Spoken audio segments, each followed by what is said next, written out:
Hey everyone, this is Julia and welcome back to Crocoblock channel. In this short video, I'm going to show you how to add a custom loading animation to your listing grid when users filter content with AJAX. By default, the grid just becomes semi-transparent during filtering.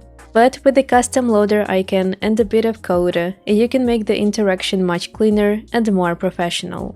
A quick note before we begin. Except for the JetSmartFilters and the JetEngine plugins installed, we will also need a plugin that lets us add custom code. I will be using these two plugins, but feel free to use any alternative you prefer. The logic stays exactly the same. The code that will be used in this video can be found in the description. So open the page with the listing grid and the filter with AJAX apply type in the editor. Start by creating a new section right above your listing grid.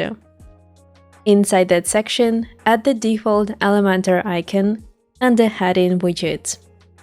Add the icon of your choice from the library or upload your own. Then modify their content and appearance according to your needs. In the Advanced Settings tab, paste the unique CSS ID code in the corresponding field of the listing grid widget. I'll name it Books Grid. Now copy and paste the same ID in the Query ID field of the Filter widget right here.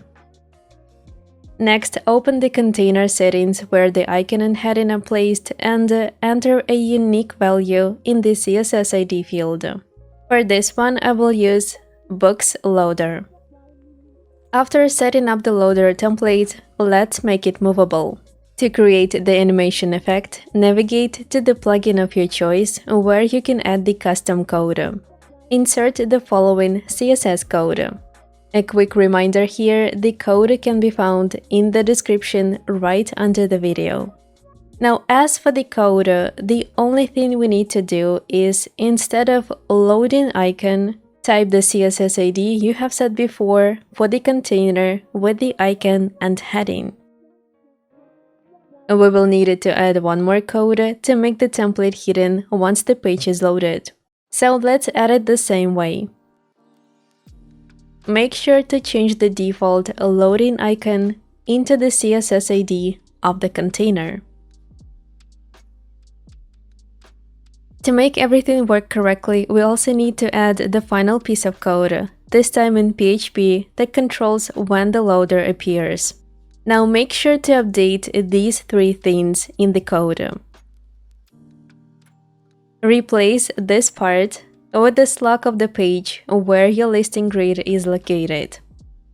Now insert the CSS ID of your loader container right here. And replace My Product Listing with the CSS ID of your listing grid. Once it is done, your custom loader should work properly. And that's how you replace the default loading effect with your own custom animated spinner. If this tutorial was helpful, make sure to give it a like and subscribe for more tips. Thank you for watching, and I'll see you in the next one.